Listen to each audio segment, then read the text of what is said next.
BZ, formerly known as Blackwater, runs private contractor operations in Iraq and Afghanistan. Blackwater is one of the largest and most conspicuous security firms, staffed largely by retired U.S. military. Their bosses are fighting tooth and nail for the biggest share they can get in a $2.5 billion global industry. Critics brand them as mercenaries who conduct businesses outside established military rules of engagement. They would very often sit down with soldiers and say, hey man, you know, what are you making, $3,000 a month over here? I make that in a week. Here we saw these private contractors doing a job that was the same or less difficult that we were doing, and they're getting paid $120,000 a year tax-free for it.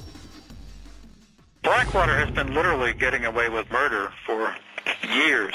A congressional investigation a couple of years ago found that there were about 200 incidents in which Blackwater had opened fire in an unjustified manner. Blackwater operations in Afghanistan already show signs of violence and lawlessness. Blackwater private security guards killed 17 Iraqi civilians. The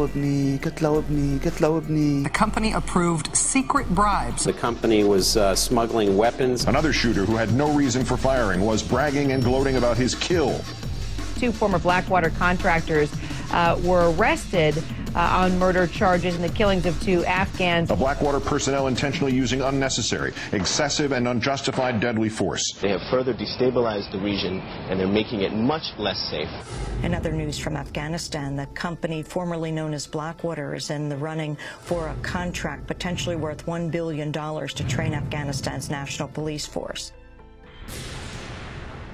Is the government doing enough to hold Blackwater accountable for alleged misconduct? To my mind, it is wrong and unacceptable for companies like Blackwater to operate outside of the chain of command of the U.S. military. I think they've proven themselves time and again to be irresponsible. We should finally say no to that company.